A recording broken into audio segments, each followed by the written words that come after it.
Cockroach பார்ட்டியினுடைய போராட்டம் நேற்று India முழுக்க உலுக்கியிருக்கு. டெல்லியே ஒரு பெரிய போராட்டக்களமாக, ஒரு போர்க்களம் மாதிரி மாறியிருக்கு.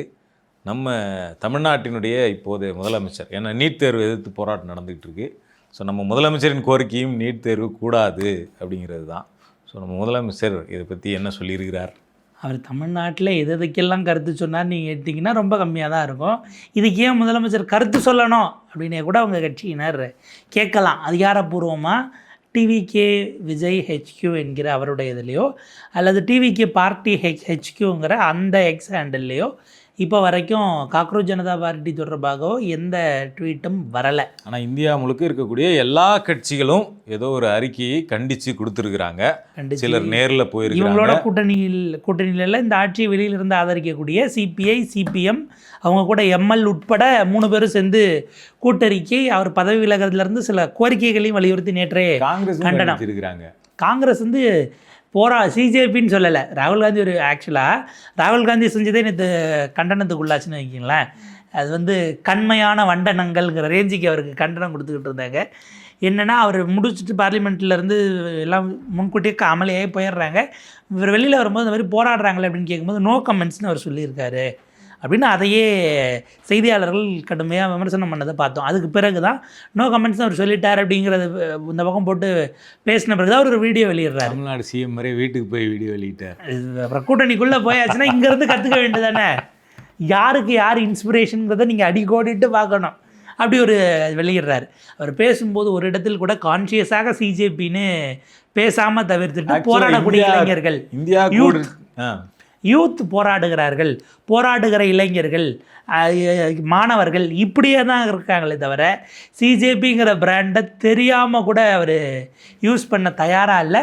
கிரெடிட் அவங்களுக்கு போயிடக்கூடாது என்பதில் கவனமாக இருக்கார். இந்தியா கூட்டணியினுடைய கூட்டம் நடந்திருக்கு. அதை பற்றி இந்தியன் எக்ஸ்பிரஸில் ஒரு கவர் பண்ணியிருக்காங்க. அதில் ராகுல் காந்தி இந்த பார்லிமெண்ட் கூட்டத்தொடரினுடைய அஜெண்டா அப்படின்னு சொல்லிட்டு ராமர் கோயில் அந்த தெஃப்ட் இருக்குல்ல, அதை மட்டும்தான் நம்ம முக்கியப்படுத்தணும் அப்படின்னு சொல்லியிருக்கிறார். ஆனால் இந்தியா கூட்டணியில் இருக்கக்கூடிய மற்ற கட்சிகள்லாம் சேர்ந்து, திரிணாமுல் காங்கிரஸ், ஆர்ஜேடி, மற்ற கட்சியெல்லாம் சேர்ந்து, என்சிபி, எஸ்பி, இவங்கெல்லாம் சேர்ந்து தான் என்ன பண்ணியிருக்காங்கன்னா, இல்லை பேப்பர் லீக் இஷ்யூ முக்கியமானது, அதையும் நம்ம இந்த கூட்டத்தொடரில் முன்வைக்கணும், அதையும் நம்ம பேசு பொருளாக மாற்றணும் அப்படின்னு சொன்னதுக்கப்புறம் இவங்கெல்லாம் ப்ரெஷர் போட்டதுக்கப்புறம் தான் ராகுல் காந்தியினுடைய அஜெண்டாவிற்குள் இந்த பேப்பர் லீக் அப்படிங்கிறது சேர்க்கப்பட்டது. இதில் ஒரு சிக்கல் என்னென்னா, அவங்க ஒரு போராட்டத்தெல்லாம் நாடு தழுவி ஆரம்பிக்கிறோம்னு அறிவிச்சுட்டு அவர் போய் இந்த கோட்டாவில் கலந்துக்கிட்டு மாணவர்களோட உரையாடிய நிகழ்ச்சிக்கு பிறகு அடுத்து ஒரு மாதம் ஒரு நிகழ்ச்சி நடக்கலை. அவர் வெளிநாடு போயிட்டாருங்கன்னு பாஜக தரப்பில் குற்றம் சாட்டப்பட்டது. பப்ளிக் அப்பியரன்ஸ் அதுக்கு பிறகு இல்லை. இப்போ கூட்டத்தொடருக்கு முன்பாக தான் அவர் சேர்ந்திருக்கிறார். அமித் மால்வியா வச்ச குற்றச்சாட்டுக்கு இல்லைனாச்சும் நீங்கள் சொல்லணும். அட்லீஸ்ட் வெளிநாடு போயிட்டாங்கன்னா எந்த நாட்டுக்கு போனாருனாச்சும் அமித் மால்வியா சொல்லணும். பிரதமரும் வெளிநாடு, எதிர்கட்சி தலைவரும் வெளிநாடுங்கிற ரேஞ்சுக்கு தான் அது இருந்தது. இப்போ அவங்க போனதில் நமக்கு பிரச்சனை இல்லை. ஆரம்பித்த போராட்டம் தமிழ்நாடு மட்டுமல்ல இந்தியா முழுக்க அப்படின்னு அவங்க கொண்டு வந்த போராட்டத்தில் ஒரு இடத்துல நடத்திட்டு எதிர்கட்சி தலைவர் இல்லை, மற்ற யாரும் அந்த போராட்டத்தையே எதிர்கொள்ளலைங்கிறதையும் நம்ம பார்க்க வேண்டியிருக்கு. இப்போ இந்த சூழலில் தான் இந்தியா கூட்டணியில் இருக்கா இல்லையான்னு தெரியாத தாவேக்கா அவங்க ஐடி விங் ஒரு பதிவு போட்டிருக்கு. ஐடி விங்கினுடைய அதிகாரப்பூர்வ பக்கம் ஒரு பதிவு போட்டிருக்கு. ஐடி விங் என்ன சொல்கிறாங்க அப்படின்னா, போராடிய கரப்பான்பூச்சி ஜனதா கட்சியினுடைய மாணவர்களுக்கும் காவல்துறையினருக்கும் இடையே ஏற்பட்ட மோதல் அது தவிர்க்கப்பட்டிருக்க வேண்டும் அப்படின்னு ஒரு அன்ஃபார்ச்சுனேட்டாக நடந்துருச்சு. ஏதோ 2 பேர் மாற்றி ஏதோ அடிச்சுக்கிட்டாங்க, 2 ஃப்ரெண்ட்ஸு சண்டை போட்டுக்கிட்டாங்க. ஏன்பா சண்டை போடுறீங்க, சண்டையை தவிர்த்துருக்கலாம்ல அப்படின்னு கேட்குற மாதிரி அடித்தது போலீஸும் துணை இராணுவமும், அடி வாங்கினது மாணவர்கள். ஆனால் இவர் போட்டிருக்கிறது என்னென்னா, பேரணியாக செல்ல முயன்ற கரப்பான்பூச்சி ஜனதா கட்சியினருக்கும் காவல்துறையினருக்கும் ஏற்பட்ட மோதல் முழுவதுமாக தவிர்க்கப்பட்டிருக்க வேண்டும். யார் தவிர்த்திருக்கணும்? மோதல் பேரும் தவிர்த்திருக்கணும். மோதல்னா இவங்களும் ரேலி போயிருக்க கூடாது, அவங்களும் அடிச்சிருக்க கூடாது. இப்போ 2 சமபலத்தில் இருக்குன்னு இப்போ அவங்க சொல்ல வராங்களான்னு ஒரு கேள்வி இருக்குது. நேற்றைக்கு வெளியில் வந்துட்டு இருக்கக்கூடிய வீடியோஸு ஏறத்தாழ இப்போ 5 பிரிவுகளின் கீழ் நள்ளிரவு தூங்கினவங்களெல்லாம் விடிய காலையில் போய் இவங்க கைது பண்ணியிருக்காங்க. அவங்களும் சளைக்காமல் விடிய கோஷம் எழுப்பினாங்க. அவ்வளவு அடக்குமுறையில் ஏவி இருக்கிறாங்க. நீங்கள் 2ம் சமங்கிற மாதிரி நீங்கள் சொல்வீங்க, தவிர்க்கப்பட்டிருக்க வேண்டும்பீங்க. அதாவது அந்த இடத்துல அதிகாரத்தை யாருக்கிட்ட எக்ஸஸ் இருக்கோ போலீஸ் தான் எக்ஸஸ் செஞ்சுருக்க முடியும். அதை பேரை கூட குறிப்பிட மாட்டீங்க அப்படின்னா காவல்துறையினர், துணை ராணுவப்படை விட்டுட்டீங்க, டெல்லி போலீஸே அமித்ஷா அவர்களுடைய கட்டுப்பாட்டில் தான் இருக்குங்கிறது அவருக்கு தெரிஞ்சிருந்தா இதையும் சொல்லியிருப்பாங்களா? நமக்கு ஒரு சந்தேகம் அந்த இடத்துல எழும்புதுன்னு வைங்களேன். அதுதான் மாநில போலீஸ் போல இருக்கு, ரேகா குப்தாவுக்கு கீழே வரும்னு நினச்சி அதை சொல்லிட்டாங்களான்னு தெரியல. துணை ராணுவப்படையிலேருந்து கொள்கை எதிரியை பற்றி வாயே திறக்க மாட்டோம் அப்படிங்கிற முடிவில் இருக்கிறாங்க. இன்னொன்று, இந்த மாதிரியான போலீஸ் எக்ஸஸில் இவருக்கு உடன்பாடான்னு நமக்கு ஒரு கேள்வி வருது இல்லை? நீங்கள் இங்கே நடந்த லாக்அப் டெத்துக்கோ அந்த விவகாரங்களுக்கெல்லாம் பேசினீர்களா என்கிற கேள்வி இருக்குது. அப்போ நீங்கள் பேசாதது அந்த போலீஸ் எக்ஸஸ்ஸு நீங்கள் ஆட்சியில் இருக்கிறதுனால பேசலையா? அப்படி தான் இருக்கும், அதுதான் என்னோட பேட்டர்னாக இருக்கும், ஒர்க்கிங் ஸ்டைல்னு சொல்கிறதுக்காக நீங்கள் பேசாமல் இருக்கீங்களா? எதிர்கட்சியாக கட்சி ஆரம்பித்த புதுசில் அஜித்குமாருக்காக பெரிய போராட்டம்லாம் நடத்தினாங்க.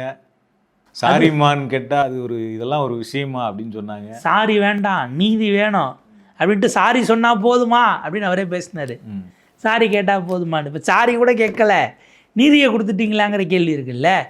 அப்படி பார்த்தா இதில் ஒன்று, நீங்கள் நீட்டுக்கு எதிராக போராடுறீங்கன்னா என்னுடைய கேள்வி, 2 ஆண்டுகளுக்கு முன்பாக மாணவர்களுக்கான கல்வி அந்த நிகழ்ச்சி நடத்தினார் இல்லையா, முதலிடம் அந்த மாணவர்களுக்கெல்லாம் பரிசளிப்பு விழா, அதில் அவர் பேசினார், என்னுடைய தங்கை இறந்தபோது என்ன வலியும் வேதனையும் எனக்கு இருந்ததோ அதுதான் எனக்கு அனிதாவினுடைய இறப்பின் போதும் இருந்ததுன்னு அவர் பேசினார். ஸோ உங்கள் தங்கை இறந்தது போல் இறந்த அனிதா நீதிக்காக சேர்த்து தான் டெல்லியில் போராடிட்டு இருக்காங்க.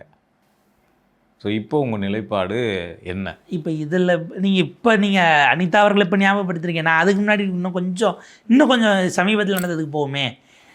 இந்த ஆண்டு தமிழ்நாட்டில் மட்டும் 4 குழந்தைகள், 2 பசங்க 2 பெண் பிள்ளைகள் நீட் தேர்வின் காரணமாக மனமுடைந்து தங்கள் உயிரை போக்கிக் கொண்டிருக்கிறார்கள்.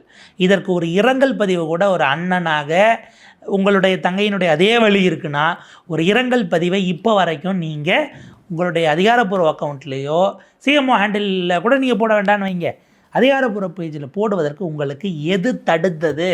அப்போ உங்களுக்கு அது வழியே இல்லையா? இல்லை அது இப்போ அவங்க உங்களுடைய தங்கைகளாக தம்பிகளாக அந்த 2 பேரும் இல்லையா?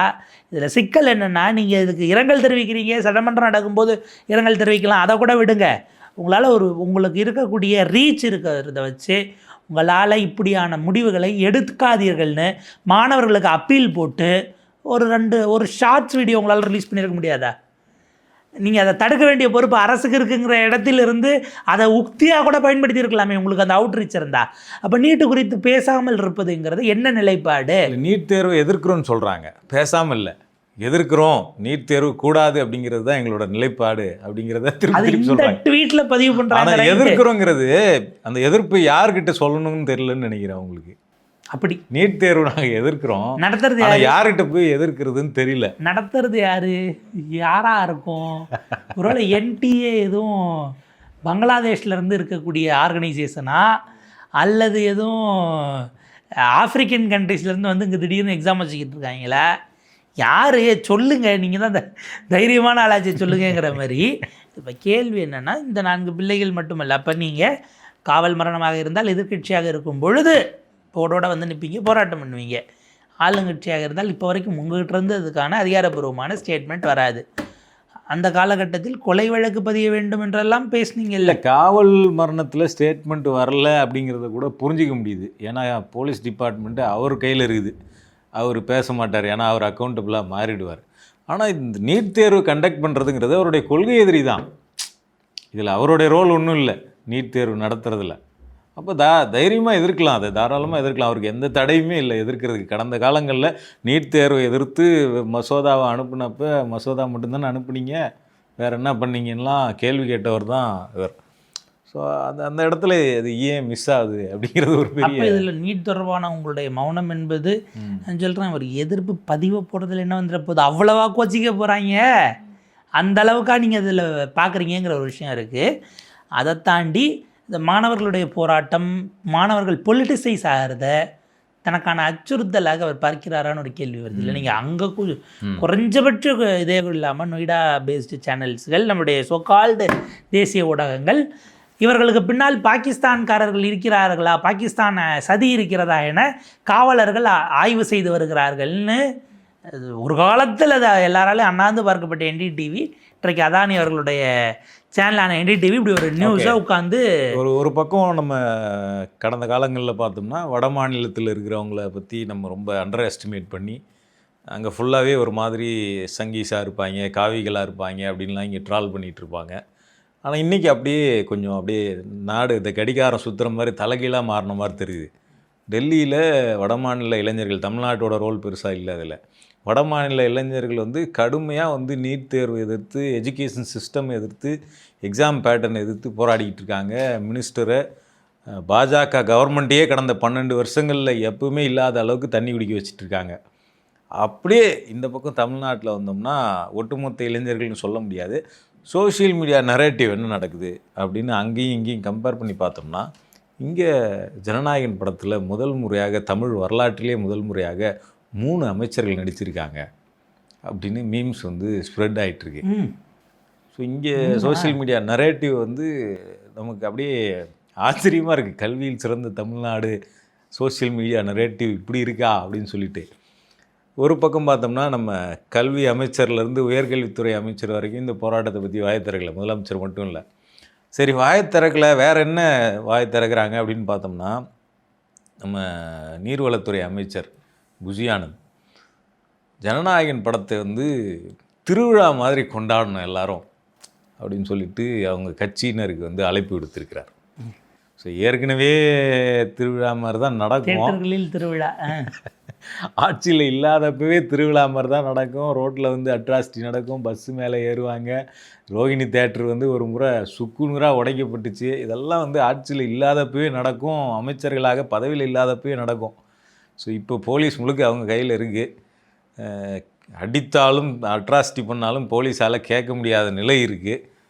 இப்போ என்ன நடக்கும், திருவிழா மாதிரி பண்ணுங்கன்னு ஒரு கமாண்ட் வேறு மேலேருந்து வந்துருச்சு. ஏன்னா நீங்கள் அமைச்சர் தலைமை இருக்கிற நிகழ்ச்சியை போயிட்டு காவல்துறை கட்டுப்பாடுகளை அமைச்சரோடு அமைச்சர்கள் இல்லை எல்லாம் அவங்கவுங்க ஊரில் அவங்க மாவட்டத்துக்கு போயிடுவாங்க. இங்கே கலெக்டிவாக வராது. லீவெல்லாம் சொல்கிறாங்கல்ல முன்கூட்டியே. இப்போ நம்ம ஊரில் தீபாவளி பொங்கலுக்கெல்லாம் முன்கூட்டியே அட்வான்ஸ் ரிசர்வேஷன் பண்ணுவோம் இல்லை, தட்கல்லாம் வர்றதுக்கு முன்னாடி ஓப்பன் ஆகிற அன்னைக்கு அந்த வேகத்தில் ஜனநாயகன் டிக்கெட்டு இவங்க லீவ் அப்ளை பண்ணுறது, இங்கே தகவலை சொல்கிறதுன்னு ஒரே பரபரப்பாக இருக்காரு. காத்துக்கிட்டு இருக்குன்னு இன்னொரு அமைச்சர் சொல்கிறார். அவர் அந்த படத்துலேயே நடிச்சிருக்கிறார். ஆமாம், ஸ்ரீநாத், மீன்வளத்துறை அமைச்சர் வந்து பார்த்திங்கன்னா அவர் ஒரு கல்லூரி நிகழ்ச்சியில் கலந்துக்கிட்டு கூட அதை பேசுகிறாரு. நான் வந்து இன்னொரு இடத்துல அவர் போகும்போதும் பெசன்ட் நகரில் வேற ஒரு கூட்டத்துக்கு போனார். பெசன்ட் நகருக்கும் எனக்கும் ரொம்ப பெரிய கனெக்ட் இருக்குது. சரி, எதுவும் நிறைய படத்தோட சீன் இங்கே தான் எடுத்திருக்காங்க. 2 படத்து வேற சொல்கிறாரு. அந்த காட்சியெல்லாம் இங்கே இந்த பீச்சில் தான் படமாக்கப்பட்டது. அவ்வளவு பாண்ட் எனக்கு வந்து அவ்வளவு நெருக்கம்னாரா. இந்த பக்கம் பார்த்தீங்கன்னா அங்கே பேசும்போது தான் நான் வந்து ஒரு முசல்மான் கேரக்டர் பண்ணியிருக்கேன். முதலமைச்சர் நம்மளுடைய நம்முடைய முதலமைச்சர் அவர் நண்பனுக்காக உயிர் தியாகம் பண்ணுற ஒரு நண்பனாக நான் நடிச்சிருக்கேன் அப்படின்ட்டு. அதாவது ஏறத்தாழ எனக்கு அதை கேட்கும்போது டக்குன்னு மாணிக் பாஷா, அதே போல் அதையே இவர் வடிவேல் சொல்லும்போது கவாலி கான் அப்படின்னு அவர் ஒரு கதை சொல்லுவார்ல. இது சரி, படம் வரட்டும், எல்லோரும் அதை பார்க்கட்டும், என்ஜாய் பண்ணுறது பிரச்சனை இல்லை. அதுக்காக நான் ஆஃபீஸ்க்கு லீவ் சொல்லிட்டேங்கிறதெல்லாம் வெளியில் சொல்லணுமான ஒரு கேள்வி இருக்குல்ல. சரி, அமைச்சர் இல்லைனாலும் போகிறாரா இல்லையாங்கிறது யாரும் கேட்க போகிறதில்ல. நீங்கள் ஒரு அக்கௌண்டபிலிட்டிக்கு வைக்கிறீங்க. நான் முன்கூட்டியே படத்துக்காக லீவ் எடுத்துட்டேன், லீவ் சொல்லியிருக்கேன். முதலமைச்சர் அனுமதிப்பாரான்னு தெரில, இருந்தாலும் நான் கேட்டிருக்கேன். அவர் வந்து அமைச்சர் விக்னேஷ் அவர்கள். இப்போ அவங்கெல்லாம் எனக்கு என்ன சந்தேகம்னா, அவர் இன்னொன்று என்ன சொல்கிறாருன்னா, நான் வந்து இந்த ஒரு 3 மணி நேரம் வந்து நான் பழைய ரசிகனாக மாறணும்னு நினைக்கிறேன் அப்படின்னு சொல்கிறாரு. இப்போ ஒவ்வொரு அமைச்சரும் பழைய ரசிகராக மாறினாங்கன்னா என்னென்ன பண்ணுவாங்கன்னு யோசிக்கவே முடியல. இப்போ எனக்கு என்ன, மேலே கட் அவுட்டு மேலே ஏறி பால் ஊற்றுவாங்களா, இல்லை வந்து ரோட்டில் பஸ்ஸெல்லாம் நிறுத்திட்டு வெடி வைப்பாங்களா, இல்லை என்னென்ன பண்ண போகிறாங்கன்னு தெரியல. பழைய அமைச்சர்கள்லாம் பழைய ரசிகர்களாக மாறினா எனக்கு என்னென்னா, இல்லை பிளாக் டிக்கெட் தமிழ்நாடு முழுக்க அதுதான் ரொம்ப முக்கியமானது. பாட்டிலுக்கு 10 ரூபா கூட வாங்கினாலே கொந்தளிப்பார் நம்முடைய முதலமைச்சர். அப்போ இந்த டிக்கெட்டெல்லாம் 2000 3000க்கே கிடைக்காத அளவுக்கெல்லாம் போகுமே, என்ன பண்ணுவாங்க? அதில் வேறு செய்தி மற்றும் விளம்பரத்துறை அமைச்சர் ராஜ்மோகன் அவர்கள் இருக்கார். அவர் வேறு இது எப்படி எதுவும் அதை கட்டுப்படுத்துகிறாரா இல்லை அதுக்கு என்ன மாதிரி அதை தடுப்பதற்கு? ஏன்னா நீங்கள் முதலமைச்சருடைய திரைப்படத்துக்கு எப்படிங்க எம்ஆர்பிக்கு மேலே நீங்கள் விற்க முடியும்னு கேட்டு தடுக்க வேண்டாமா? இதில் என்னென்னா, அவர் சிஎம்மாக பண்ண சில காட்சிகள்லாம் உள்ளே வச்சுருக்காங்கன்னு வேறு சொல்கிறாங்க. ஏற்கனவே ப்ரொடியூசருக்கு அவருக்கு தேவையான அங்கீகாரம் கொடுக்கப்பட்டுடுச்சு. அவர் டெல்லி சிறப்பு டெல்லி சிறப்பு பிரதிநிதியாக பிரதிநிதியா அனுப்பிட்டாங்க. இந்த பர்வேஸ்னு ஒரு அமைச்சர் இருப்பார், அவர் வந்து எங்கேயோ போகும்போது அப்படி தான் சொன்னார். மீனவர்களை பார்க்கும்போது, விஜய் எங்கள் தலைவர் வந்து மீனவர்களுக்காக நிறையா போராடி இருக்காரு. என்ன போராடி இருக்காருன்னா, சுறா படத்தில் போராடி இருக்காரு. ஐயோ உள்ளபடியே சொன்னார். சுறா படம் பார்த்தீங்களா, அதில் எங்கள் தலைவர் வந்து மீனவர்களுக்காக தான் அவ்வளோ கஷ்டப்பட்டு நடித்தார் அப்படின்னு சொல்லிட்டு. ஆக்சுவலாக 2010-11 அந்த காலகட்டத்தில் ஒரு உண்ணாவிரதம் கூட கிடையாது, ஒரு போராட்டமாக மக்கள் இயக்கத்தால் ஒருங்கிணைக்கப்பட்டது. அட்லீஸ்ட் அதையாச்சும் சொல்லி இருந்திருக்கலாம். அது அப்போ ஒரு சேலம் பார்த்திமெல்லாம் கோஆர்டினேட் பண்ணதான் எனக்கு தெரிய ஞாபகம் இல்லை. பட் அப்படி ஒரு அது வந்து இலங்கை தமிழர்கள்லேயும் மீன் பண்ணாங்க, மீனவர் நல்லன் அப்படிங்கிற மாதிரி ஏதோ அந்த தீமில் செஞ்சுதான் எனக்கு ஒரு ஞாபகம் இருக்குது. அது ஒரு நாள் அடையாள போராட்டம், அதை கூட சொல்லியிருந்தாலும் பரவாயில்ல. ஈழத்தமிழர் நலன் குறித்தனால சரி செஞ்சுருக்காங்க, ஒரு நிகழ்ச்சி நடந்திருக்குனாச்சும் ரிவர்ஸ்க்கு போகலாம். சுறா படத்தில் மீனவர்களுக்காக போராடினாருன்னா இப்போ கோட்டு படத்தில் யாருக்காக போராடினாராம்? ஜனநாயகனில் யார் யாருக்கு போராடி இருக்காருன்னு தெரியல. ஸோ இப்போ எதுக்கு இந்த கம்பேரிசன் நம்ம பண்ணோம்னா, நம்ம கடந்த காலங்களில் பேசினதுக்கு மாற்றாக இன்றைக்கி டெல்லி கல்வி உரிமைக்காக போராடிக்கிட்டு இருக்கு. தமிழ்நாட்டில் அந்த போராட்டம் வந்து அதுக்கேற்ற கவரேஜ் கிடைச்சிதா அல்லது அதுக்கேற்ற பேசுபொருளாக மாறுச்சா அப்படிங்கிறதெல்லாம் மிகப்பெரிய கேள்வி. ஒரு சினிமா நரேட்டிவ் அப்படிங்கிறது, சினிமாவை பற்றி பேசிங்கிறது அப்படிங்கிறது எல்லா காலத்துலையுமே இருந்திருக்கு.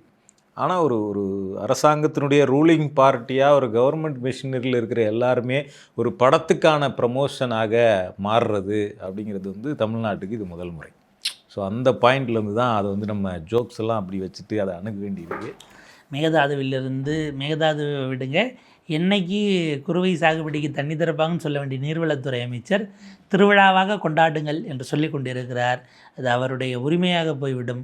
ஆனால் எப்போது தண்ணீர் வரும் என காத்திருக்கிற விவசாயிகளுக்கு இந்த அரசு என்ன பதில் சொல்ல போகிறது என்பது தான் நம் முன்னால் இருக்கக்கூடிய கேள்வி. பார்க்கலாம்.